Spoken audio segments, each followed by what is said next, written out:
Bien, vamos hoy a hablar un poquito de calidad en tomografía y dosimetría, después nos quedaría medio contraste y terminaríamos todo el módulo de tomografía que, como vieron, es bastante extenso. Eran 6 clases. Luego vamos a seguir con todo el resto, obviamente. Vamos a ver si podemos hacer lo de medicina nuclear y lo de filtros y resonancia como algo principal, sí o sí, como para darlo y hacerlo. Y después, si queda tiempo, tendríamos que terminar con algún otro tema. Creo que nos está quedando Daikon Risipax. Creo que antes de filtro, creo que los tres, yo pondría como en orden de importancia terminar tomografía, hacerlo de medicina nuclear, lo de gamma cámara y demás, que eso lo hace con Gerardo, y dar resonancia y Daikon Risipax, que es un par de teóricos. Y resonancia son 4 o 5 clases, más o menos. Creo que teniendo esas 4 o 5 clases, más lo de His y Daikon, estaríamos completando el 90% del programa. Quedaría alguna cuestión que otra en el tintero, pero que si nos da el tiempo, lo damos, y si no nos da el tiempo, no nos damos porque tampoco nos va a cambiar. ¿Tá? Así que bueno, creo que ese sería el orden. Lo siguiente, después de terminar tomografía, sería lo de medicina nuclear. Luego resonancia y por último Daikon His Risipax. ¿Tá? Creo que no me está faltando. A ver si me está faltando algo. Feedback, esta ya la dimos. Gamma cámara, tenga medicina nuclear, que eso todo en una clase sola ustedes lo ven. Yo creo que yo les mandé un cipiado con todos los teóricos. Hay uno que se llama gamma cámara PCT y otro que dice técnica de medicina nuclear. Creo que el de técnica de medicina nuclear ya tiene todo lo de gamma PCT, pero está. Después tenemos el teórico de His, Ris y Pax y el de Daikon. eh, que eso sería lo que nos estaría faltando como importante para dar, y luego quedaría colgadito ahí, si podemos, tener una clase sobre filtros y otra clase sobre ecografía. Serían 2 clasecitas. Así que más o menos nos quedarían 5 o 6 clases importantes y un par que podemos dejar en el tintero para dar o no dar. ¿Está? Ya que somos 4, estos 4 que estamos ya más o menos nos ordenamos. Chicos, calidad en tomografía y dosimetría. Vamos a hablar, está acá puesto al revés, pero bueno, damos dosimetría primero, que muchos ya lo vieron ustedes. Creo que con Marcel ya vieron alguna cosa que otra, pero es muy importante, como Con verán, Gerardo aunque también. lo... ¿Cómo? Y con Gerardo también dimos simetría. Con Gerardo en radioprotección, dieron toda la parte de dosimetría en tomografía, obviamente dieron la parte de dosimetría en general de todo. Nosotros nos vamos solamente a detener en la parte de tomografía computada. Yo voy a tratar de ser lo más sintético posible para no aburrirlos, y después damos lo de calidad en tomografía. Ya sabemos por definición lo que es la dosis. No vamos a andar mucho más, pero acuérdense que la dosis puede ser absorbida, equivalente, efectiva. ¿Tá? Por definición, la absorbida, la cantidad de radiación ionizante recibida en un material, y más específicamente por un tejido ser vivo, ¿tá? Es la que, más bien, la energía depositada en un medio por unidad de masa. ¿Tá? Básicamente es así como se ve. Luego tenemos la dosis equivalente, que básicamente es por definición, es la dosis absorbida teniendo en cuenta un tipo de radiación determinada, eh, ponderándolo por esta misma. De aquí a que vemos tablas como esta con factores de ponderación de la radiación que se utiliza para determinar la dosis equivalente recibida dependiendo si son, yo qué sé, fotones, electrones o neutrones o protones, eh, con energías mayores de 2 milielectronvolt. ¿Tá? Es decir, son cuestiones de cálculo que determinan unidades de dosis medidas en Siever que nos dicen, dependiendo de la radiación, cuánta energía fue depositada en un determinado material. Ahora la dosis efectiva es justamente la suma ponderada de la dosis equivalente, teniendo en cuenta ahora el tipo de órgano afectado, y de aquí es que ponderamos utilizando tablas como las que vemos aquí, de factores de ponderación en función a los tejidos, cálculos que se realizan también eh, dándonos valores en Siever, ¿ah? Básicamente, y como verán, los valores son distintos para las gónadas que para colon, pulmón, estómago y demás. ¿Tá? Eso más o menos ustedes ya lo sabían, ya lo tienen entendido y más o menos todos se resumen en este cuadrito. Básicamente la dosis equivalente a la suma de todas las dosis anteriores, la absorbida más la dosis efectiva, perdón, es la sumatoria de la definición de lo que es dosis equivalente y dosis absorbida, teniendo en cuenta todavía la ponderación del tejido afectado. ¿Ah?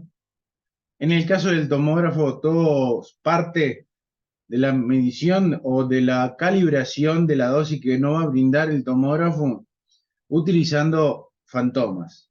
¿Tá? Son fantomas como lo que vemos acá, fantomas cilíndricos, son fantomas rellenos de agua generalmente, con ciertas perforaciones, pueden ser centrales o periféricas, donde se colocan medidores de tipo lápiz para hacer las mediciones, o más bien son cámaras de ionización, donde el sensor lo tiene en un medidor tipo lápiz de 10 milímetros, que se conecta justamente a un equipo que nos da determinados valores. ¿Ah? Se utilizan dos tipos de fantomas, fantomas para cuerpo y para cabeza y cráneo, vamos a decirlo así. ¿Ah? Así que tenemos un fantoma de body de 32 centímetros de diámetro y un fantoma MMA de 16 centímetros para cráneo correspondientemente. ¿Ah? Eh, lo primero que se toma en cuenta para la calibración y la toma de mediciones, es decir, qué es lo que, cuál es el valor más básico que podemos obtener a partir de estos fantomas y de las mediciones para después obtener un valor aproximado de dosis que recibe el paciente, es lo que se llama CTI, CTI, ¿tá? O índice de dosis en tomografía computada, que es justamente la medición base que se hace en función a estos fantomas que se van a corresponder después a los valores que se van a comparar con los valores que se obtiene con el cuerpo. Vamos a decir así. Se utiliza para calibrar fantomas de 32 porque vamos a hacer después determinadas adquisiciones de body que toma en cuenta este fantoma de 32 para hacer las mediciones de DLP al final. Y si hacemos cráneo o cervical, lo que va a hacer es, va a tomar en cuenta este fantoma de 16 centímetros para realizar las mediciones luego, para darnos el DLP. Es decir, tiene una base, un estándar, dado por estos fantomas, que son estándares, a ver, no justos, no exactos, porque no todas las personas miden 32 centímetros de diámetro, ni las cabezas son todas de 16 centímetros de diámetro. Pero, bueno, es lo que tenemos y así es como se hace. El índice de dosis de tomografía computada es básicamente la cantidad de radiación absorbida por cada corte en función a los valores que se toman a partir de estos fantomas. ¿Está? La fórmula del CTI básico es la que vemos acá. Básicamente es una derivada donde tenemos en D, la velocidad absorbida en función de Z, es decir, en función al eje Z, y T, que sería la colimación utilizada o el ancho de las utilizado en esa cobertura. ¿Tá? Además, efectos prácticos y para obviar la dificultad de integrar entre extremos infinitos, como vemos acá,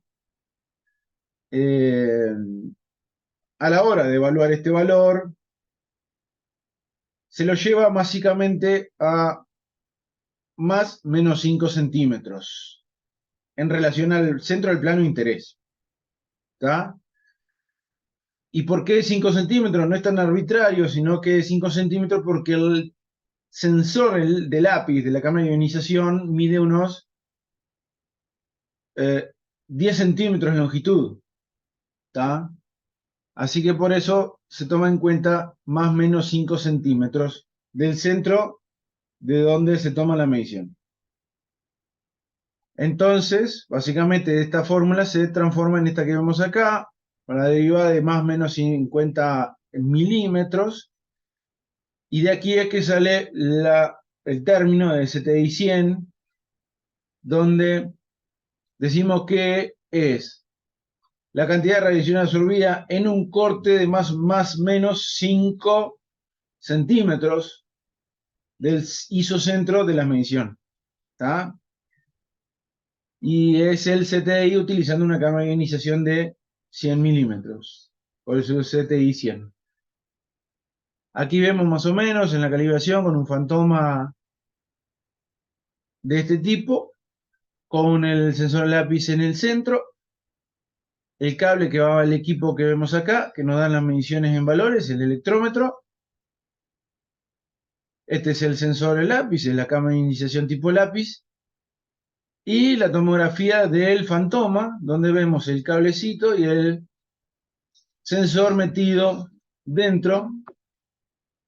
Y en el isocentro, 100 milímetros acá, 5 milímetros, perdón, 50 milímetros hacia un lado y 50 milímetros hacia el otro. Más o menos son los valores que se toman de ese corte. La medida de esto deben efectuarse tanto en el centro como en la periferia de fantomas. Por eso estos fantomas de 32 centímetros tienen centrales, tienen perforaciones centrales y periféricas. Para cada vez hacerlo más exacto el valor. Porque ¿qué hacemos con esto? Vamos agregando variables para que nos lleve a un valor lo más exacto posible a la dosis recibida por el paciente en un determinado sector. Entonces, ¿qué hacemos? Bueno, hacemos no solamente mediciones en el centro, sino que también en la periferia. Lo que hacemos es calcular lo que se llama CTI ponderado o efectivo, el CTI-W, que vemos la fórmula aquí abajo, ¿ah? Donde toma en cuenta el CTI 100 del centro con los CTI 100 de las periferias, dependiendo qué tantas mediciones tengamos. Generalmente se hacen 2 en la periferia, pero pueden ser más. ¿Está? Entonces, de aquí, con todo esto, cada vez nos aproximamos más a un valor más exacto de la dosis recibida o que podría recibir un paciente, porque le vamos agregando variables.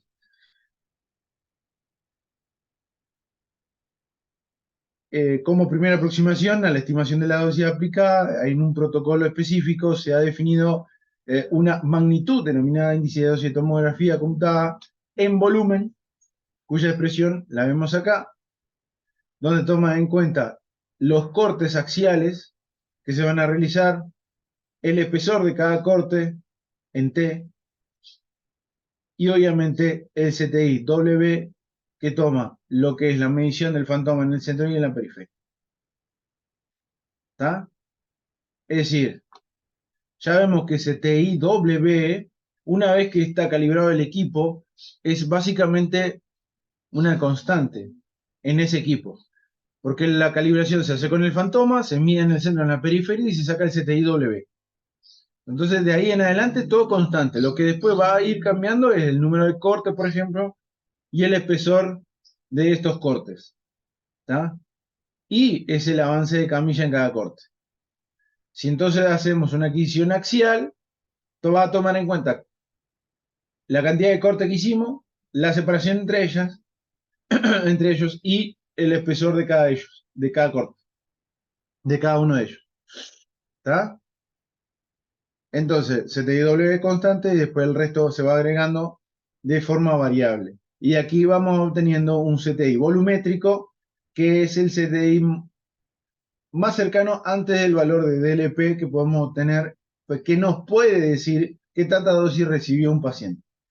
Más allá de todo esto, ya les voy diciendo que por más que lleguemos al valor más exacto posible, nunca va a ser el valor de dosis efectiva que tiene un paciente o que recibió un paciente.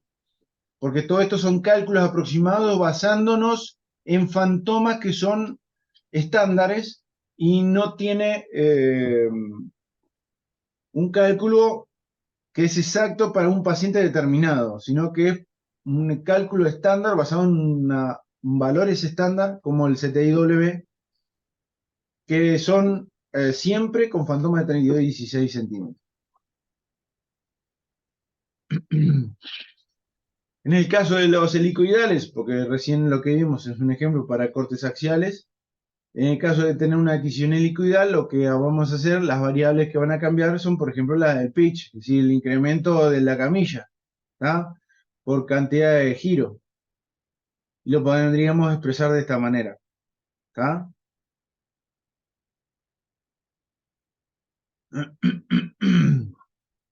Mientras yo hago pausa, leo alguna cosa si se me pasó de largo. Como el pitch, el valor pitch de cada tomógrafo en modo helicoidal ya toma en cuenta los espesores de corte, el avance de camilla y el número de canales, como ya hemos visto cuando hablamos de tomógrafos helicoidales, ya ubicándolo de esta manera, mi CTI-Vol es muy aproximado a los tomógrafos, a las adquisiciones de tomógrafos helicoidales. Entonces, utilizando el CTI-Vol, ahora le vamos a agregar una nueva variable, que es básicamente la longitud de todo la adquisición, ¿ah? A lo largo del eje Z del paciente, y lo multiplicamos por el CTI-Vol, que si es un helicoidal va a tomar el pitch, en cuenta el pitch, y si es un axial va a tomar en cuenta la cantidad de cortes, la separación entre ellas y el espesor de corte de cada uno. ¿Está? Tan simple como eso. De aquí sale el valor que se le llama DLP, ¿está?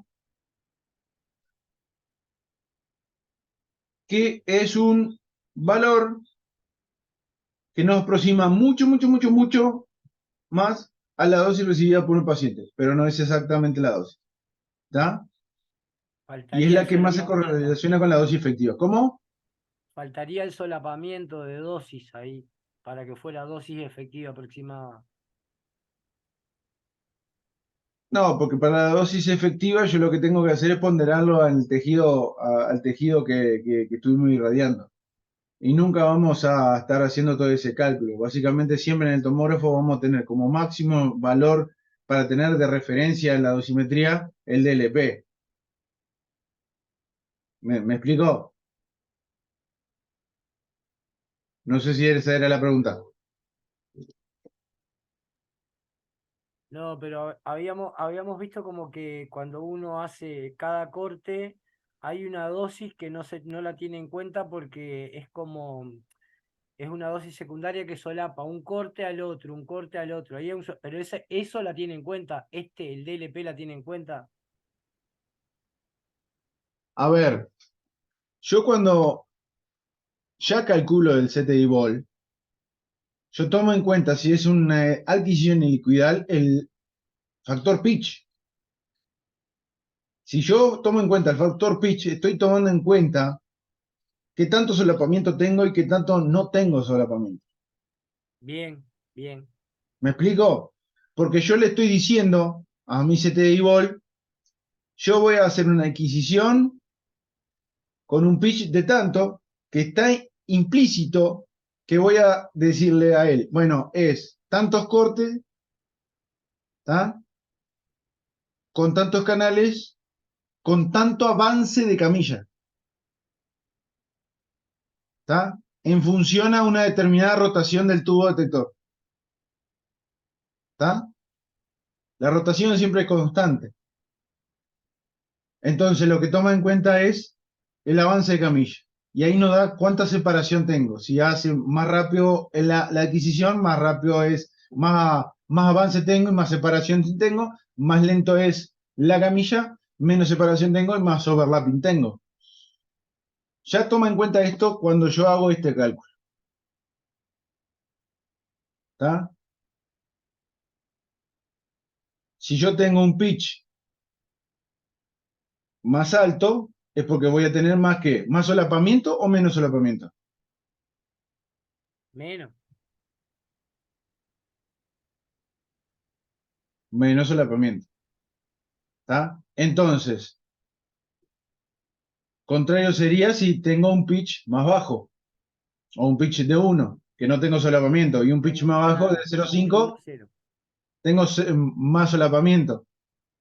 Y por ende, el CTI ball va a cambiar. Entonces ya te está dando otro valor. Ya lo toma en cuenta.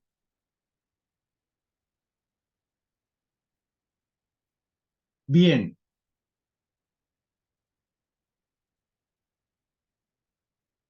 Ahora, lo que tenemos nosotros en el tomógrafo para darnos cuenta qué dosis recibe un paciente son las tablas de dosis o los reportes de dosis que siempre están asociados a toda la adquisición. No solamente en el tomógrafo encontramos el raw data, sino que también tenemos una única imagen que nos dice esta tablita, si fue una adquisición helicoidal, axial, de dónde a dónde fue, en rangos de milímetros, el CTI ball que obtuvimos, el DLP calculado, con cada una de las fases de la adquisición, es decir, nosotros ponerle que hicimos el scout, después hicimos un helicoidal de un sector, un axial de otro, luego volvimos a repetir helicoidales en ese sector inicial, ponerle que hicimos una sin contraste, después hicimos una con contraste helicoidal del mismo sector, una fase más tardía del mismo sector, pero que se extendía más, por eso va de hasta I538, ¿tá? Y así sucesivamente, se hace toda una tabla donde aparece todo lo que adquirimos, qué DLP de cada una de las líneas de adquisición y qué Fantoma se utilizó para cada uno de estos, ¿tá? Porque cuando nosotros cambiamos el protocolo a cráneo o a body, directamente ahí hace todo el cálculo basado a eso, dependiendo de qué Fantoma corresponda. Y por último, al final, la suma total del DLP para todo el estudio, ¿tá? Que eso es lo importante. Igualmente en los General Electric, por ejemplo, con cada modificación que nosotros hacemos, hay una ventana ahí, bien donde estamos haciendo las modificaciones de nuestro grupo, el protocolo, que nos dice casi con cálculos y de manera instantánea cuánto va variando y cómo lo vamos modificando antes de adquirir, ¿tá? Basado en el largo de mi scan, largo de toda mi obtención de datos, en base a la técnica que utilizamos, en base a si es liquidal o axial, en base a la cantidad de imágenes que queremos, todo eso tomándolo en cuenta. ¿Está? Bien, eso con respecto a la dosimetría. Con respecto a la calidad percibida, bueno, nosotros cuando hablamos de calidad percibida, ya hablamos de calidad percibida cuando nos referimos a cuestiones que influyen sobre el ruido o la relación entre el ruido y el contraste, o la resolución espacial, o en aquellas situaciones donde vemos o no vemos algún artefacto generado. ¿Tá? Básicamente, una imagen en tomografía ideal tendrá el menor ruido posible, con el mayor contraste posible, con la mejor resolución, obviamente, y si se puede, sin ningún artefacto. ¿Tá? Básicamente. ¿A qué nos referimos con señal, relación, ruido-contraste? Básicamente a la capacidad de distinguir las diferencias numéricas en unidades de Hanfield del ruido de fondo, básicamente. Se habló discriminar bien lo que es ruido de lo que es básicamente un contraste alto o un contraste bajo. ¿Ah? Y bueno, el resto ya sabemos lo que es la desviación estándar, los valores numéricos de ST, que es el ruido, la resolución espacial y todo eso, ya lo sabemos más o menos, lo tenemos instaurado por definición. Ahora, mejorar la calidad de la imagen se ha asociado convencionalmente a un aumento de la dosis de radiación, y eso siempre fue así. Eh, Lamentablemente siempre se tendió a aumentar la dosis o las técnicas, aumentando la dosis en los pacientes. Y bueno, eh, un ejemplo de esto es que para reducir el ruido de una imagen en un factor de 2 se requiere un aumento del cuádruple de la dosis de tomografía, y para duplicar la resolución espacial se requiere con un aumento de 8 veces de la dosis de tomografía, y para reducir un artefacto por inanición de fotones, es decir, endurecimiento de las, se requiere por lo menos un aumento en la dosis de varias veces. Ahora, ¿cuál es la cuestión? Es saber en calidad de tomografía eh, equilibrar, equilibrar, es decir, dar técnicas adecuadas en tomografía, dependiendo del paciente, densidad, tamaño, edad del paciente, peso, obviamente. Eh, no es lo mismo adquirir o hacer adquisiciones en tomografía para adultos que para pediátricos. Por ende, para pediátricos siempre tenemos protocolos aparte, tomando en cuenta no solamente eh, las técnicas, sino que también todo relacionado a lo que es la edad del paciente y el peso del paciente. ¿Ah? Entonces, ¿cuáles son las cartas que nosotros tenemos para jugar? Y bueno, son las que vemos acá. Obviamente tenemos la posibilidad de modificar en nuestros protocolos técnica, avance de camilla, es decir, relación de avance de camilla por giro, pitch, la colimación, si podemos y tenemos un tomógrafo que tiene métodos de reconstrucción iterativa, utilizarlos o no. El tema de cuando hacemos adquisiciones para estudios cardiológicos, eso en forma ya más específica, el utilizar o no el método prospectivo y no el retrospectivo a la hora de las adquisiciones. Todas esas cuestiones se toman en cuenta a la hora de realizar una tomografía por cada uno de los pacientes y mejorar lo mejor posible la imagen con la menos dosis posible. Ah. ¿Por qué lo dejé por último el kilovoltaje? Porque es lo más reciente en cuestiones de modificaciones o de herramientas que se pueden utilizar para modificar el kilovoltaje y hacerlo más eficiente la utilización del kilovoltaje. Ahora lo vamos a ver. En cuestión del miliamper, ya hemos visto algunas veces, hemos hablado de eso, de que los tomógrafos casi hoy en día todo está ampliamente distribuido, tienen control automático o modulación automática de la dosis, ¿tá? Tomando en cuenta los espesores anteroposteriores y lateromediales de los pacientes. En un principio fueron solamente anteroposteriores y luego se evolucionó a un cálculo de dosis en función a lo lateromedial, ¿tá?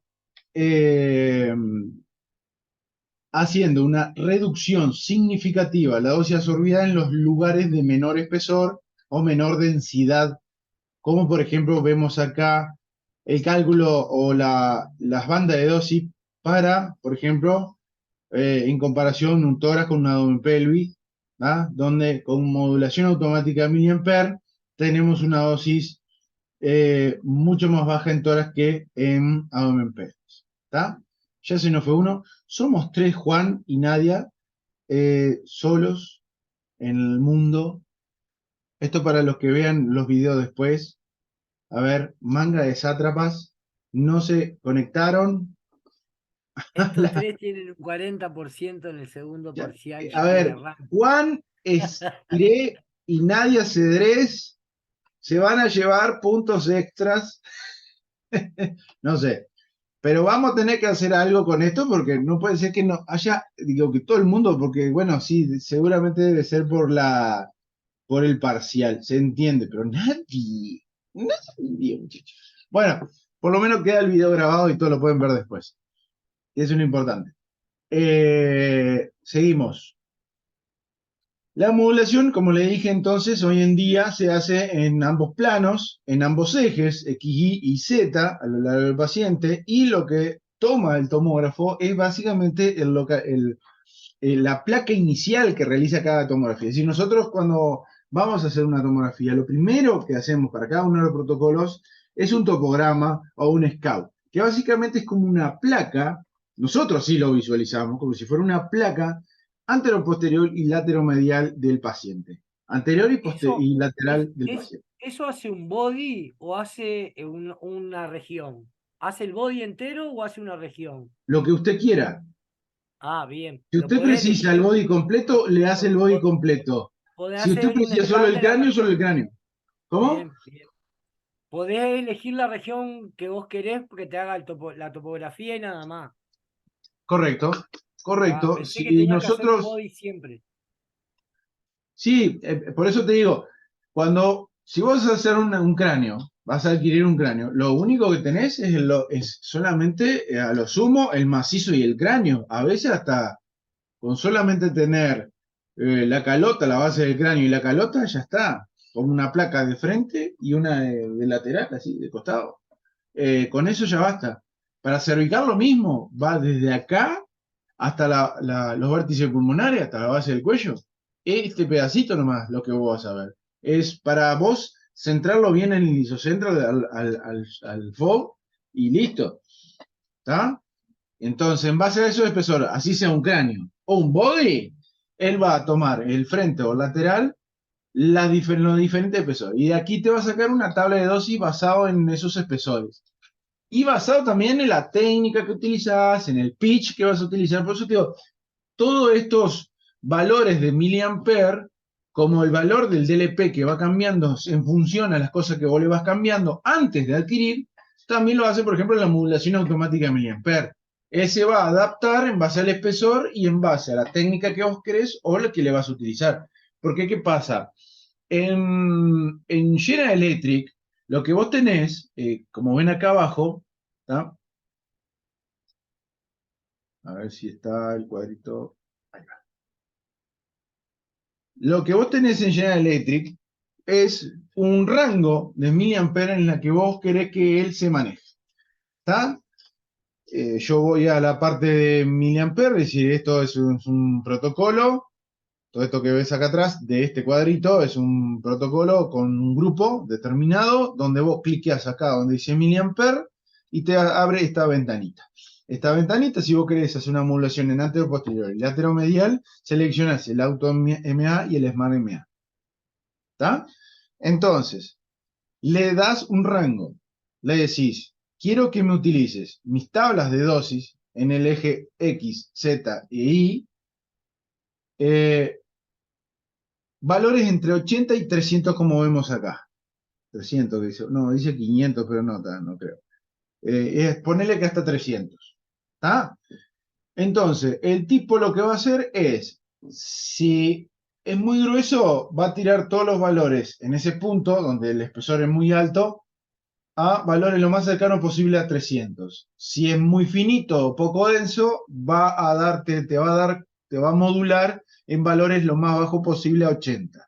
Y así va acomodando la tablita. Como ven acá en el ejemplo, en el scan, al inicio parece que en el eje Y este era muy finito, pero en el eje X era muy grueso. Metió 80 y después 220. Por eso les digo, esto debe ser 300 que dice acá y yo no lo distingo bien. ¿Está? No, debe ser 500 porque acá dice 500. Debe ser 500, sí. Pero está, supongamos que es 500 acá. Acá lo tiró a 500, debe ser muy grueso. En la quinta pasada, en la quinta vuelta ahí, en el quinto corte, metió 500 y 257 para el X. ¿Está?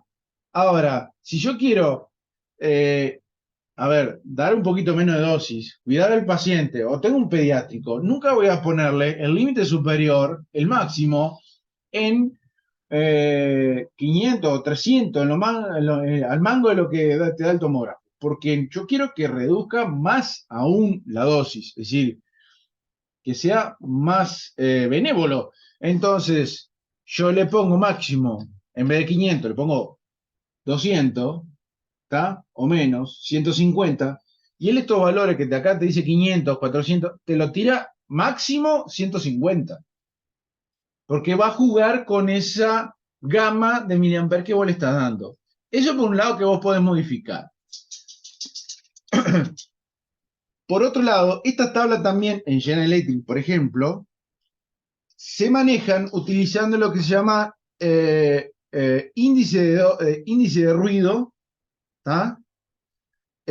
O paso de dosis. Básicamente lo que vemos acá es con estas flechitas, donde aumenta o disminuye este numerito que va acá, va a hacer cambiar esto de lo que se llama índice de ruido.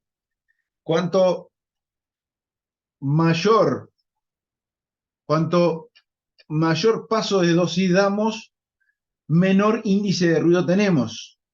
Y al revés, cuanto menos paso de dosis damos, mayor nivel de ruido podemos tener o índice de ruido tenemos. Entonces, lo que hacemos con esto es decir, bueno, yo requiero de que mi máximo de miliamperes que utilice sea este, de 300, pero a su vez que tenga muy bajo ruido. Supongamos, vamos todo al extremo. Mínimo 80, máximo 300, pero con muy bajo ruido. Entonces, ¿qué hago? Mi paso de dosis lo pongo lo más alto posible. Y mi índice de ruido va a ser muy bajo. ¿Está? ¿Qué va a hacer con la tabla de dosis? Te va a tirar todo casi en 300. ¿Está? Es modulación, pero a su vez sujeto a modificación. En General Electric. En otros modelos, en otras marcas, capaz que no están así. En General Electric es así. ¿Está? Si yo le pongo 300, pero digo, bueno, está, pero con un ruido aceptable, se lo pongo en cero. Ni mucho, ni poco ruido. Bueno, el tipo va a modular bien, no te va a llegar casi a 300 a nada, va a tirar alto lo que sea necesario y va a tirar bajo todo lo que sea necesario. Ahora, si yo lo chico y lo pongo en valores negativos a mis pasos de dosis, el índice de ruido va a aumentar mucho y va a tirarte una imagen bastante ruidosa, pero con muy baja dosis, donde las tablas de dosis de modulación siempre va a ir modulando en baja. Ah, ¿me explico lo que le acabo de explicar? Si ustedes me entienden, ¿Sí? ¿Se entiende? perfecto. Bien. También tenemos la opción de que no module nada, que no haga absolutamente nada. Nosotros podemos ponerle manual miliampere como vemos acá, donde le ponemos un valor de referencia, ¿está? X, que nosotros queremos. Entonces ese es el valor que va a utilizar. Y un porcentaje de reducción de dosis. Entonces este valor de referencia va a ser como un máximo, pero siempre va a utilizar un único valor para todo el espesor. Si yo le pongo mucho porcentaje de reducción de dosis, me va a usar siempre 200 para todo, frente, perfil, todo. Si le pongo un 50% de reducción de dosis, ese valor de referencia capaz que te lo achica, te lo pone a 150 o 120 como vemos acá. ¿Tá? Porque acá le puso 40 de porcentaje de reducción de dosis y acá le puso 120 como valor a utilizar, ¿tá? Porque yo solamente le puse 40% de reducción de dosis. ¿Me entienden? Pero eso lo regula con el espesor del paciente en el eje X No, y... en el manual no. Ah, ¿no? Esto es manual. ¿Y Si yo quiero y que por no qué me module, varía? Por qué modula? ¿Por qué varía? no modula.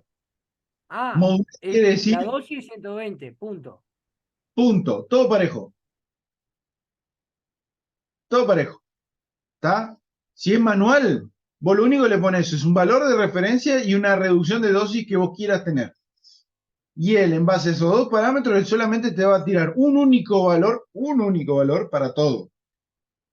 Así sea muy fino o muy grueso. No modula. En manual no modula. ¿Está?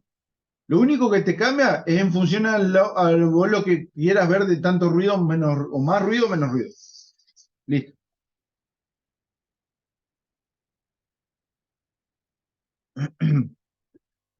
Otra de las cositas, y esto está bueno, otra de las cositas curiosas que tiene, por ejemplo, un General Electric, es lo que se llama modulación por zona, ¿tá? O por área.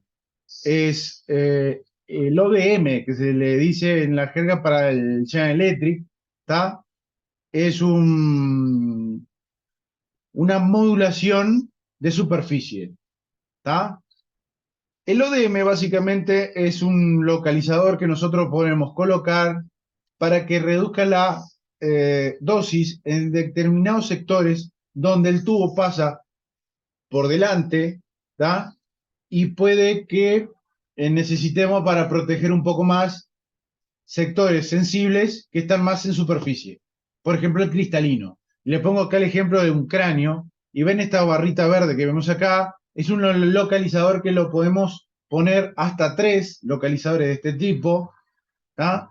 Que solamente van a modular en superficie cuando el tubo pasa por ahí. Por ejemplo, si ven la tabla de dosis, esto es anterior, posterior, izquierda, derecha. Entonces, en anterior, el miliampere en los cortes que están en estrellita, ¿tá? Que van de acá hasta acá, en lo anterior, como verán, lo redujo considerablemente, gracias a que aquí se encuentra el ODM señalizando lo que en esta parte está el cristalino y que no tire tanta radiación. ¿Se entiende, no? Es clarísimo. ¿Ah? Se entiende, Básicamente, sí. los porcentajes de reducción, ¿tá? Pueden ser de hasta 30%, ¿tá? O hasta el 40% en algunos casos. ¿Tá? Obviamente esto se puede aplicar no solamente en cráneo, sino que también en body para proteger, por ejemplo, mamas o gónadas. ¿Tá? Donde hay una reducción de hasta el 40% en gónadas y mamas y hasta un 30% en cristalino. ¿Tá? Otra de las cosas que en calidad de tomografía nosotros tenemos que regular bien para tener un documento de buena calidad con el menor ruido posible y con la menor dosis posible, el hecho de jugar bien con el pitch. ¿Tá? Y se acuerdan cuando yo les decía que había unos artefactos que se generaban cuando yo aumentaba mucho el pitch. Miren cómo acá, en este ejemplo, con algunos fantomas con diferentes líquidos, diferentes densidades, con un pitch de 1 casi no se ven muchos artefactos, pero aquí con un pitch de 2 empieza a generarse una deformación de esto que es simplemente un cilindro. ¿Tá? Y yo le daba el ejemplo con un hígado, me acuerdo. Yo le decía como una masa que le tirábamos un poquito Las así. bolitas, las bolitas. Exactamente, exactamente. Acá lo que tenemos es eso mismo que está pasando con esto que es un cilindro perfectamente redondito y que acá ya se está deformando por un pitch de 2. El aumentar el factor pitch reduce considerablemente la dosis al paciente y eso lo sabemos. ¿Cuál es la cuestión? Es la calidad de imagen final que podemos obtener. Tenemos que saber que a veces podemos ganar en resolución temporal y en dosis al paciente, pero como mejoramos una cosa, y esto se lo saco textual de mi profesor Javier Martuchello, si mejoramos una cosa, empeoramos otra. Es así, y siempre lo dijo toda la vida. Creo que lo debe vivir diciendo y ustedes ya se lo habrán dicho. Si mejoramos una cosa, empeoramos otra. ¿Tá? Y esto es así. Aumentamos el factor pitch, ganamos en resolución temporal, ganamos en dosis al paciente, pero la calidad empeora. ¿Tá? Y aquí lo tenemos el factor pitch. Avance por rotación, número de canales por grosor efectivo. Y aquí tenemos, aquí básicamente tenemos la fórmula que responde a lo que decías hoy, Juan. Como vemos, tomamos en cuenta en el mismo valor pitch el avance por la rotación, el número de canal y el grosor efectivo. ¿Está? Entonces, con este avance por rotación, ya sabemos qué tanto separado tenemos la espiral. ¿Está? Qué tanto perdemos y qué tanto ganamos en dosis en el paciente. Y esta es la tabla de modificación de los factores pitch para un General Electric, por ejemplo, y me encanta ponerlo porque General Electric, la primera semana que lo agarrás te querés pegar un tiro en los eggs, pero después que le agarrás la mano es maravilloso, porque podés hacer con él lo que tú quieras. Te das la chance a poder modificar inexactamente casi todo. Eh, Aquí lo que tenemos es, por ejemplo, la cobertura de detección, ¿tá? Cobertura de 10 milímetros con cobertura de 20 milímetros. Espesores de corte utilizados, es decir, qué detectores vamos a utilizar, si vamos a utilizar de 0,6 o de 1,2, o básicamente los espesores, ¿no? De 0,6, de 1,2, 2,25, perdón que se me fue, 2,5, 3,75 y 5. Si nosotros cambiáramos, por ejemplo, acá la cobertura de 10 a 20, se deshabilitaría, quedaría en gris como este 7,5, el 0,625, ¿tá? Y nos quedaría habilitado desde el 1,25 hasta 10 milímetros para la obtención y la cobertura. ¿Por qué? Porque cambiando esta cobertura seleccionamos en mi matriz del tomógrafo qué parte de la matriz voy a utilizar y qué detectores voy a utilizar. Si todos los de 0,625 o los detectores también de 1,25. Utilizando coberturas mayores de 20 milímetros, lo que vamos a obtener son menores tiempos de adquisición, es decir, adquisiciones más rápidas, posibilidad de hacer a espesores mucho más amplios, pero la imposibilidad de reconstruir las imágenes a 0,625, es decir, muy finas, ni tampoco la posibilidad de adquirir a 0,625. ¿Tá? Por ende, como sigo diciendo, nos mejoramos en una cosa y nos jodemos en otra. Otra de las cosas que vemos acá es el incremento del pitch en los milímetros por rotación, donde son de 0,5, de 0,9, de 1,3, 1,7, ¿tá? Como vemos acá. Esto va a cambiar también, estos valores que ven acá, que son el cálculo del pitch, eh, en base a la cobertura que tengamos arriba de 10 o de 20. Lo que vemos acá es la rotación del tubo. Este equipo es un Optima 520, que solamente tiene de 16 hileras, que es capaz de tener rotaciones de hasta 0,8 milímetros, de 0,8 segundos, perdón, por vuelta. Hay tomógrafos que van hasta 0,3 segundos, es decir, 0, casi 3 veces por segundo de rotación del tubo. ¿Ah? Otra de las cuestiones a utilizar y a balancear es el hecho de que ya lo hablamos en la clase pasada, de utilizar el DFOB correcto, el SFOB correcto, el FOB que sea large o head, dependiendo si lo tenemos en la opción del tomógrafo de modificarlo, de ajustar mi SFOB, mi FOB que modifica básicamente mi colimación de las a la estructura que estamos estudiando. Si vamos a estudiar cuello, cráneo o hasta miembros, nosotros tenemos que ser capaces de modificar el SFO a HEAD o al más pequeño, al small, más pequeño que haya, para mejorar en técnica, mejorar en calidad de la imagen y reducir en dosis al paciente. ¿Tá? Eh, Como verán, acá por ejemplo, tenemos valores de CTI-BOL y DLP, ¿tá? Para la misma región, mismo sector, pero utilizando dos SFO diferentes del Large y HEAD, y como verán, el cálculo del DLP disminuye bastante si utilizamos el SFO más pequeño o el acorde para la estructura. El tema de las reconstrucciones iterativas, no me voy a detener mucho en esto, ya hablamos bastante, sabemos muy bien todo lo que hace y todo lo que nos mejora a la hora de mejorar la calidad de las imágenes con reducción de dosis lo más posible, en algunos casos quitando muchos artefactos, en otros casos no tanto, pero siempre si los tenemos se usan y se deben usar. ¿Ah? En el caso del General Electric, acá tenemos un grupo para una adquisición helicoidal. Ven, esto es lo que van a ver en una única serie. Una serie pueden tener más de un grupo. Un grupo se le llama a este renglón con todos los datos que podemos modificar, todo lo que podemos modificar de esa secuencia de adquisición, que sea helicoidal o axial, con una velocidad de rotación determinada, posición inicial y final, y quiere decir inferior al centrado, porque nosotros en tomografía tenemos que centrar la región a un determinado, eh, a un determinado reper anatómico en el paciente, utilizando un láser que tienen los tomógrafos, ¿está?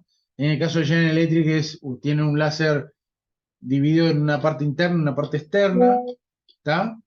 Eh, donde lo pongamos adentro o afuera lo centramos de la misma manera, lo único que tenemos que en la consola del tomógrafo setearlo de tal manera para que él reconozca que usamos una línea del láser que está adentro y otra que está afuera, pero una vez que ponemos una determinada región, por ejemplo el tórax, decimos, bueno, está, el tórax lo ponemos con la posición inicial acá, entonces vamos, lo llevamos al paciente hasta acá, la línea que pasa vertical al paciente y hay una línea que pasa horizontal al paciente, que es generalmente en body medio axilar, lo colocamos con ese centrado y le decimos, bueno, que adquiera con una posición superior a esa línea o inferior a esa línea de centrado que puede ser, que es el cero de inicio de la adquisición. Entonces, por eso es I o S. A veces pueden poner S, superior a esa línea. A veces podemos ponerlo que el abdomen con un centrado umbilical, pero que el scan vaya superior a esa línea, unos 300 milímetros, y que vaya hasta inferior a esa línea, unos otros 300 milímetros. Entonces acá, por ejemplo, en la posición inicial sería S300 y en la posición final I300, supongamos como ejemplo, ¿no? Espesor de corte, en este caso 5 milímetros con un pitch de 1,3, ¿está? Unos 27,5 milímetros por segundo de avance, ¿está? 5 milímetros de intervalo, y si estamos hablando de que 5 cada 5, adquisición de 5 cada 5, con un ángulo de 0, porque no vamos a angular el gantry. SFOB, y aquí es donde tenemos el SFOB para cambiarlo, de large o head, ¿está?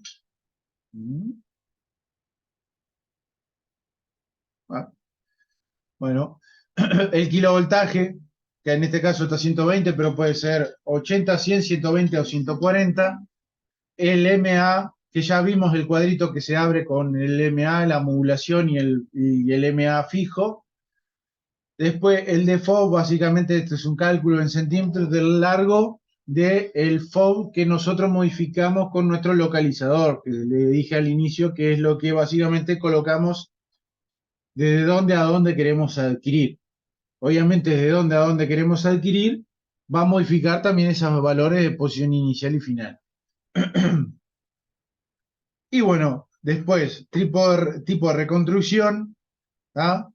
Estándar, opciones de reconstrucción, la del centro y el ancho de ventana, con el SS40, que básicamente es la modulación, la reconstrucción iterativa en General Electric.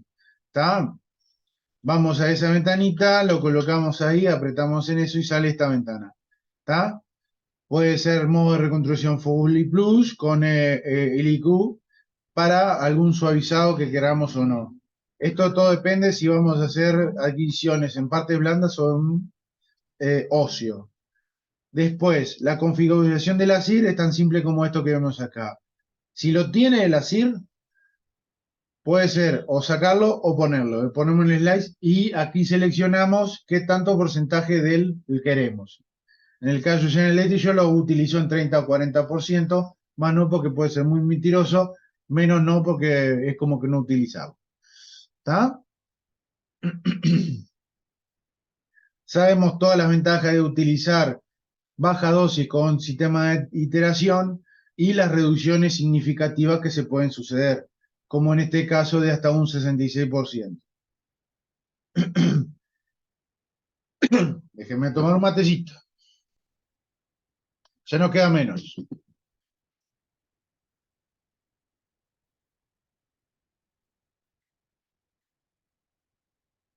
Bien, las tomografías de cardio-TC básicamente son imágenes que se adquieren con el acoplamiento electrocardiográfico. Es decir, que se trata de sincronizar, ¿tá? La adquisición con un periodo del latido cardíaco que posee este paciente. Por ende, estos pacientes necesitan una preparación previa, no pueden venir desde la casa así tranquilo, corriendo después de tomarse un café o un mate a hacerse este tipo de adquisiciones porque no van a funcionar. Generalmente se trata de reducir la frecuencia cardíaca a unos 70 pulsaciones por minuto o por debajo de eso, máximo 70, sea beta bloqueantes para justamente ayudar en este sentido. Sabemos que el corazón cumple dos ciclos, en diástole y sístole, y obviamente hay fases de llenado ventricular de un lado, llenado auricular del otro, y fases de eyección sistólica o diastólica. Y bueno, todo eso ya más o menos lo sabemos de lo que es fisiopatología, pero nosotros vamos a entrar en el estudio básicamente que se puede dividir en dos formas. Puede ser adquisiciones prospectivas o del tipo retrospectivas. Las adquisiciones prospectivas son aquellas donde se emite radiación únicamente después de un tiempo determinado de iniciar la onda R. Si se acuerdan cómo era, tenemos el PQ R, que es la punta del electro, el pico más alto del electro,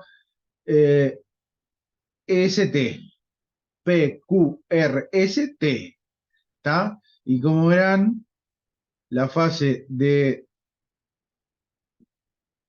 eyección, eyección sistólica comienza en la punta de la fase R, ¿está?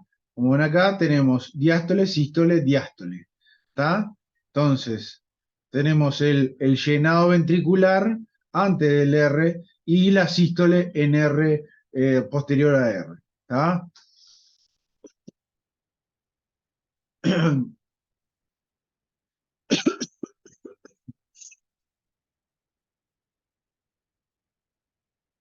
Bien.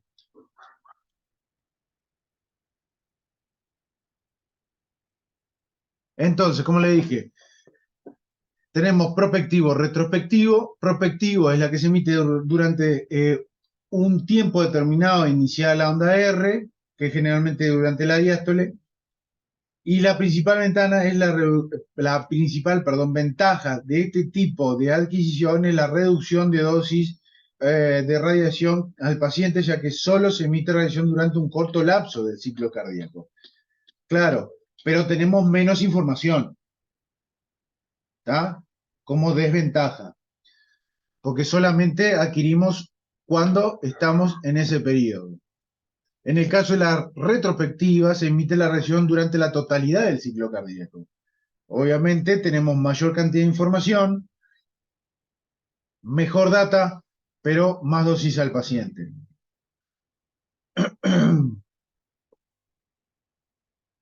Entonces, esta forma de reconstrucción facilita la obtención de imágenes en puntos del ciclo cardíaco donde existen menores probabilidades de artificio por movimientos que son generalmente en la diástole, que cuanto menor movilidad cardíaca existe.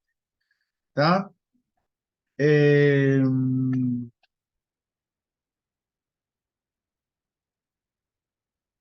bueno, estoy tratando de resumir toda esta characha acá porque les puse todo muy completo, pero quiero hacerlo más rápido. Nada, bueno, debido a que todo el ciclo cardíaco está representado, el operador puede escoger de manera retrospectiva, ya sea de forma anterior o retrógrada. Esto están hablando, no, hablando del método de reconstrucción, el método de adquisición retrospectivo. Nosotros podemos adquirir en una fase anterior o posterior a un determinado punto en el ciclo. ¿Tá? Puede ser después de la onda R o antes de la onda R. Eh, bien, entonces, cualquier parte del ciclo cardíaco para obtener la serie de imágenes, bla, bla, bla. La selección del momento apropiado para la reconstrucción puede expresarse en milisegundos en relación a la onda R o seleccionarse un porcentaje del intervalo R al que se va a reconstruir. ¿Tá? Esto está. A veces se hace, a veces no. En realidad, simplemente ya está todo protocolizado dónde es que se genera. Y generalmente se hace prospectivo, no retrospectivo. Así que está, listo. Aquí tenemos un esquemita justamente de lo que hablábamos recién. Se puede utilizar antes de la onda R o posterior a la onda R, tantos milisegundos posterior o anterior a esta, dándole un margen de qué información voy a utilizar para la reconstrucción. Porque, ¿qué pasa? Yo quiero en todo el ciclo, todo el ciclo, pero a la hora de reconstruir y darnos una imagen, solamente le digo, bueno, está, yo ya tengo toda la información. Lo que hago es, dame lo que a mí me importa donde sé que no hay movimiento. Entonces, O donde la sea, imagen está fija. Y o yo lo que sea, el hago, sí, electro de ese paciente está siendo grabado en el tiempo y se compara con todo lo que adquiriste para elegir lo que vos querés que te muestre. correcto. Tiene electrodos, tiene todo Sí, sí, sí, grabar sí. el electro. Con Ah, gating, es con gating cardíaco, es con un gatillador cardíaco. En realidad lo que tenés es ¿viste los monitores? Es como tener los electrodos de los monitores, ¿está? Colocados en el paciente en todas las derivadas, vos más o menos sí, ya, sí. ya la sabés, uno acá, otro en punta cardíaca y dos, uno para external izquierdo y otro un poquito más arriba. Le colocas ahí y después simplemente ahí ya automático, cuando le colocaste todo, ya te está dando el QR en el monitor arriba, vos tenés en el gantry arriba un monitor táctil que ya te está dando el electro ahí.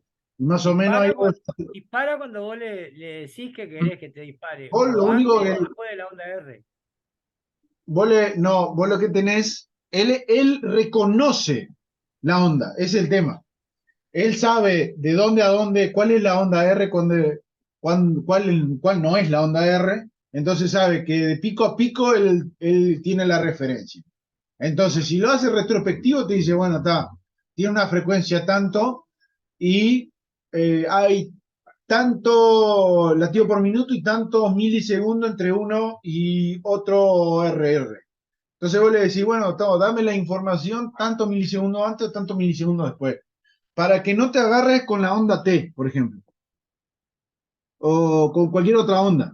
Básicamente es O para sea, eso, para onda está P o disparando, pero está disparando constantemente. Lo que hace es sacar la frecuencia que tiene más movimiento para sacarle el movimiento. claro, Ah, entendí. Gracias. él adquiere por unos cuantos segundos y ahí te tira todo el chorizo de información. Después lo que vos haces es seleccionar lo que te sirve. Básicamente es eso. Claro.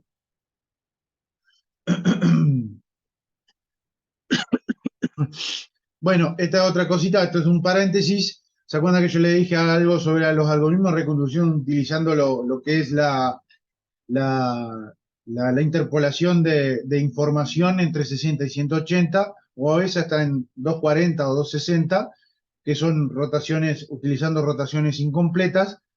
En cualquiera de las dos adquisiciones, tanto prospectiva como retrospectiva, para complementar toda la información, y dependiendo del pitch, técnica y avance y todo eso que ya podemos modificar, también podemos utilizar o no estos tipos de interpolaciones para generar imágenes mejores, de mayor calidad. En el caso del prospectivo, es mejor que lo usemos en ese caso porque tenemos menos información y tenemos que rellenar más pero básicamente se puede utilizar en las dos.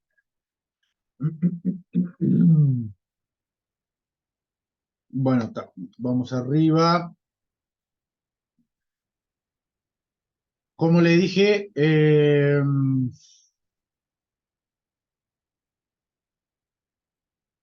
lamentablemente se ha estudiado que la gran mayoría en todo el mundo se utilizan mucho las adquisiciones retrospectivas para hacer esto porque estamos hablando de que son las más ventajosas.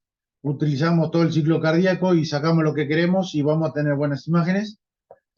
La radiación en estos casos puede ser hasta de 4 veces mayor para el paciente y esto es bastante jodido.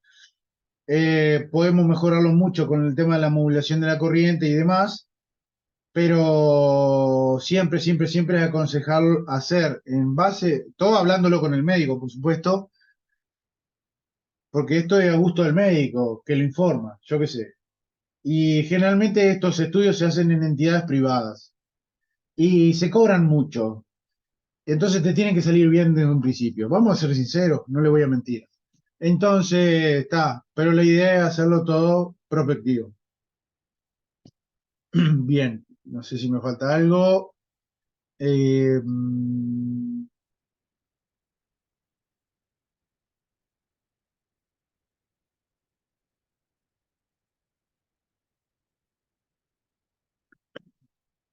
bien, ¿qué pasa con el tema de la modulación de la corriente? Podemos utilizar retrospectivo, haciendo una adquisición completa en todo el ciclo cardíaco, pero si utilizamos modulación de la corriente, ¿cómo funciona? Y bueno, la modulación de la corriente en estos casos, utilizando adquisiciones o reconstrucciones retrospectivas, es básicamente como lo vemos en este esquema. Basándonos en el electro que tenemos, y bueno, y seleccionando previamente qué parte del electro vamos a utilizar, va a realizar un disparo continuo en todo el ciclo cardíaco, pero modulando en los sectores donde no vamos a utilizar. Entonces, ¿cómo vemos acá? Va a ser una reducción de la dosis en ciertos puntos donde no se va a utilizar la información. En aquellos puntos donde yo, o en aquellos segmentos donde sí voy a utilizar información, vamos a tener una modulación más en alto. Básicamente eso. Se lo acabo de resumir todo lo que dice acá, porque si no lo voy a aburrir más. ¿Está? ¿Me entendieron?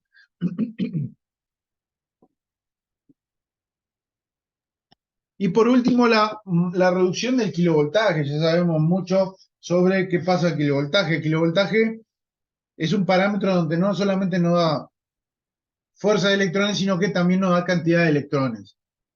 Por eso, a menor valor del kilovoltaje, menor el valor del kilovoltaje, vamos a tener como ventaja un mayor contraste, pero mayor ruido en la imagen. Reducir el kilovoltaje produce una reducción aún mayor que el miliampere. La reducción del miliampere produce reducciones lineales de dosis y las reducciones del kilovoltaje son exponenciales. Así que se reduce mucho más la dosis a un paciente si se reduce el kilovoltaje que si se reduce el miliampere. ¿Me explico? Pero tiene ventajas sobre el contraste a la hora de reducir. Obviamente la vamos a ver más ruidosas. Pero ven acá el DLP, si lo achicamos de 140 a 80, estamos hablando que casi achicó 5 veces. Es un disparate. ¿Está? Obviamente ganamos en contraste, aumentamos el ruido, pero reducimos la dosis.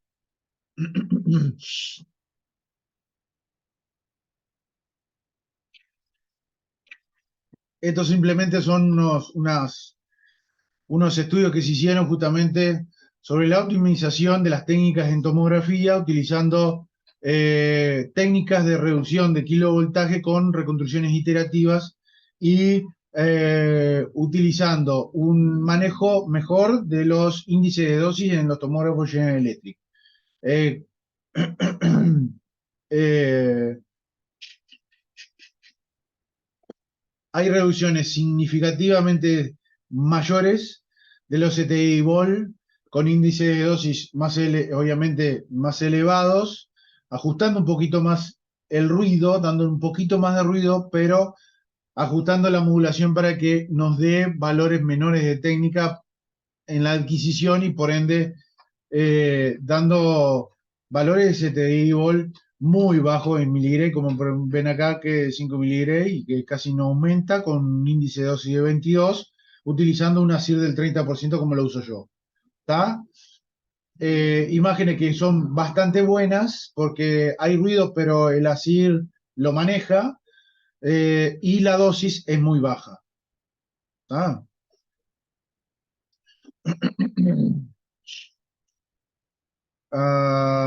Esto yo ya se lo acabo de decir, ¿está? Pero se lo recalco: aumentar la energía de salida del tubo y la energía efectiva de las de rayos X mejora la potencia de penetración de la A, reduce el ruido de la imagen, eh, pero a expensas de mayor dosis al paciente.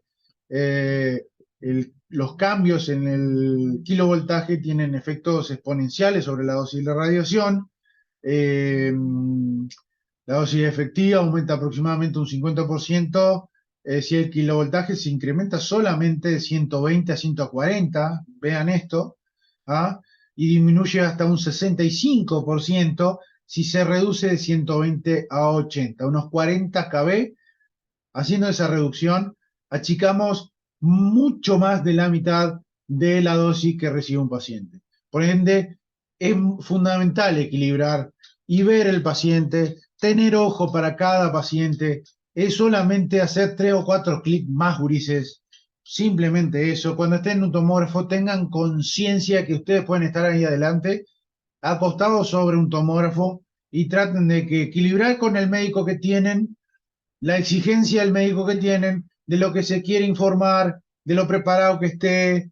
Estamos hablando de que es así. A veces hay médicos imagenólogos que son capaz que muy nuevos y les gustan las imágenes chatas. Hay médicos muy preparados, muy buenos, que con cierto rango de ruido aceptable informan y diagnostican de la misma manera como si lo hiciéramos con imágenes totalmente chatas. Entonces, por eso es un equilibrio en todo, en el grupo de trabajo, en el tomógrafo y en todo lo que se hace.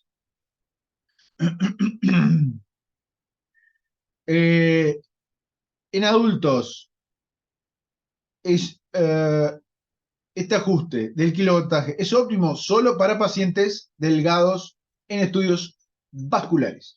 ¿Está? A tener en cuenta eso.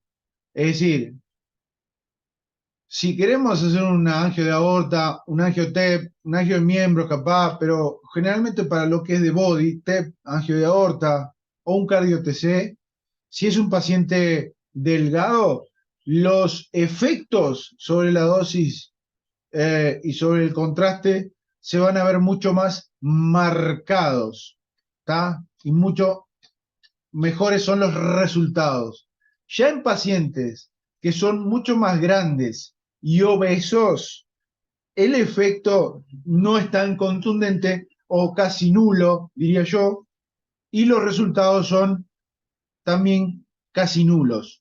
Entonces, solo es óptimo con pacientes delgados y más en estudios vasculares, ¿está? Donde mejoramos el contraste, ¿está? Así que, entonces, con más razón, si vemos un paciente de menor estatura, menor densidad o más menudito, por favor, bájenle la dosis. No le vamos a dar como la dosis a un gordito, como yo. ¿Está? Bien, ¿qué más dice acá?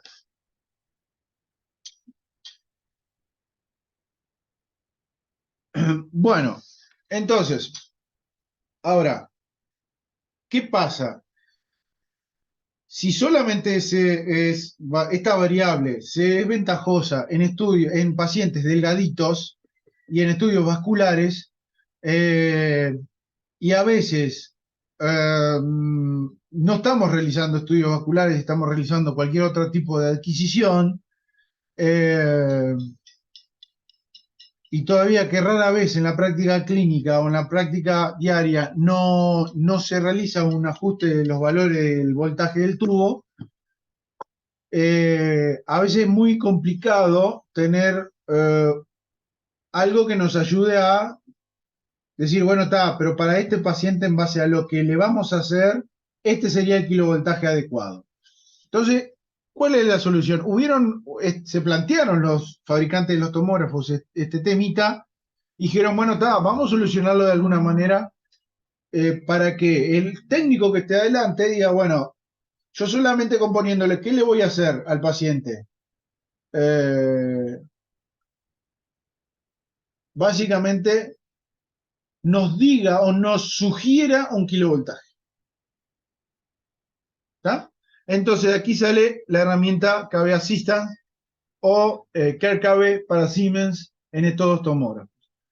¿Está? Son herramientas nuevas que en base a la gama de kilovoltaje que tiene cada uno de estos tomógrafos, elige el más adecuado en base a lo que queremos hacer. ¿Está? Optimizando la dosis al final. ¿Está? Entonces, en el caso del Siemens es un poquito más complejo el cómo entenderlo y cómo es que lo manejan. Básicamente, él tiene 12 valores como quien dice, de ruido, de ganancias de contraste o de relación ruido-contraste, que toma en cuenta a la hora de darte a vos un kilovoltaje que necesites para una estructura o un estudio determinado. ¿Está? Eh, Cuando esta herramienta, el KRKB, está activada, utiliza una barra deslizante para seleccionar un ajuste de la fuerza de contraste que tiene que tener en cuenta la tarea clínica que vas a hacer. ¿Está? Va de 1 a 12 y refleja lo que acabo de decir, ganancias de contraste, donde el ajuste 1 es ningún contraste apreciable o ningún material de contraste utilizado, y el ajuste 2 es el que permite la más alta ganancia de contraste de cualquier cosa, pero generalmente de yodo cuando se utiliza, ¿ah? Pero obviamente con un alto ruido en la imagen eh, y con un voltaje del tubo que es el más bajo posible. ¿Está? Entonces, si vamos a la herramienta, sería algo así. En el tomógrafo, como vemos acá, en la pestaña de selección de dosis y de técnica, en el Siemens, tenemos el CAR2, que es arriba, que es la modulación automática del miliamper, y el CAR-KB asociado a, obviamente, a toda la tabla de modificación de dosis, ¿no? Modificación de técnica, en realidad. Aquí es donde nosotros vamos a modificar no solamente el miliamper efectivo para la modulación de dosis.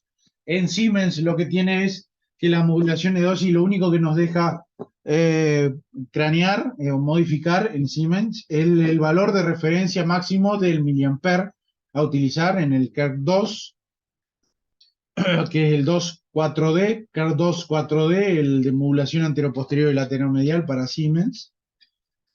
Y en el caso del CAR-KB, que básicamente no es una modulación como lo hacen en modulación de miliamper, que da el equipo el miliamper que tiene que dar, acá no es que te va a dar el kilovoltaje, porque es muy difícil que él module el kilovoltaje, simplemente el vos lo tenés que setear, pero él lo que te va a decir es un valor un valor de referencia que tenés que tomar en cuenta en base a lo que vos querés hacer. ¿Y cómo modificar lo que vos querés hacer? Y bueno, cambiando esta barrita. Si vos querés estudios que requieren alto contraste, estudios vasculares, angiográficos, lo llevamos al nivel 12. Si lo que vas a hacer es estudios más de sin contraste, llevas este puntito acá más hacia el valor 1 de toda la escalita esa que tenés ahí abajo. Lo que va a hacer es, con esto, te va a dar un valor de kilovoltaje optimizado. ¿Ah? Como vemos acá en este ejemplo, con un CAR 2, ¿tá? utiliza una modulación de miliamper y sin el KB colocamos un KB en 180, en 120 y él va a solamente utilizar 120 como kilovoltaje fijo para toda la adquisición. Ahora, si nosotros utilizamos el KB en ON para este estudio de abdomen donde tenemos estructuras vasculares opacificadas, opacificadas, nosotros nos habilita acá en ON, nos habilita este cuadrito donde ponemos el miliamper de referencia, porque estamos hablando de que el KER-KB se maneja en concomitancia con el KER2, utiliza el KER2 también, es decir, modula la dosis en general, dando un kilovoltaje mejor en base a la dosis de miliamper también que va a dar.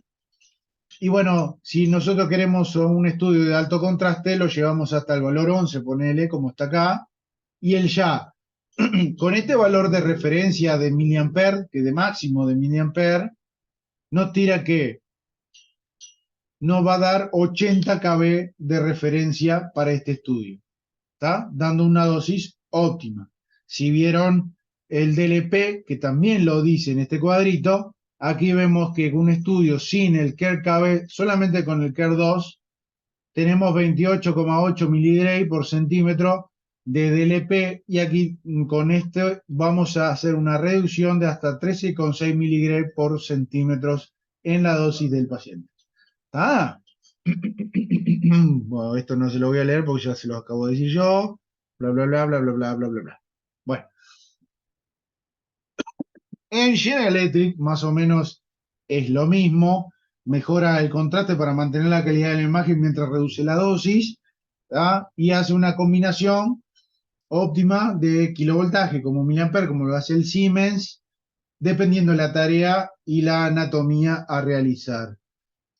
A la vez utiliza los métodos de iteración que tiene al alcance para darte la mejor imagen posible con la menor dosis posible. Utiliza todas esas cosas. Y además combina la imagen final con un mejoramiento del centro y el ancho de ventana para darte la mejor imagen posible, ¿sí? Con el contraste más adecuado, con la menos dosis posible. ¿Ah? Entonces, para recordar los valores óptimos de KB, MA, centro y ancho de ventana, el sistema necesita el tamaño del paciente en la ubicación anatómica deseada, del protocolo de escaneo de referencia y la tarea diagnóstica. Todo eso es lo que va a precisar la herramienta en General Electric para darte el KB más óptimo. ¿Está? Y aquí lo tenemos un esquemita para entenderlo mejor.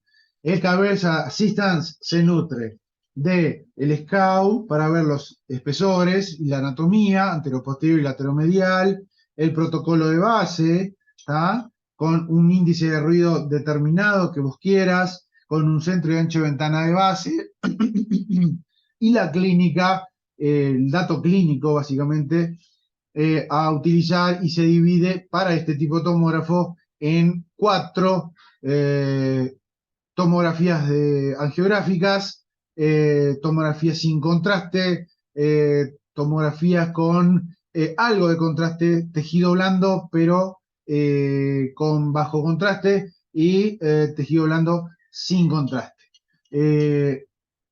Seteando el sistema con esto, es lo que va a hacer es un cambio en el kilovoltaje, un cambio en el índice de ruido y un ajuste en la modulación automática del miliamper, basados en toda esta data de inicio, y un mejoramiento del ese centro y ancho de ventana que vos colocaste al inicio del protocolo, dándote una imagen con el mejor contraste posible, con las densidades mejor vistas posibles, con la menor dosis posible.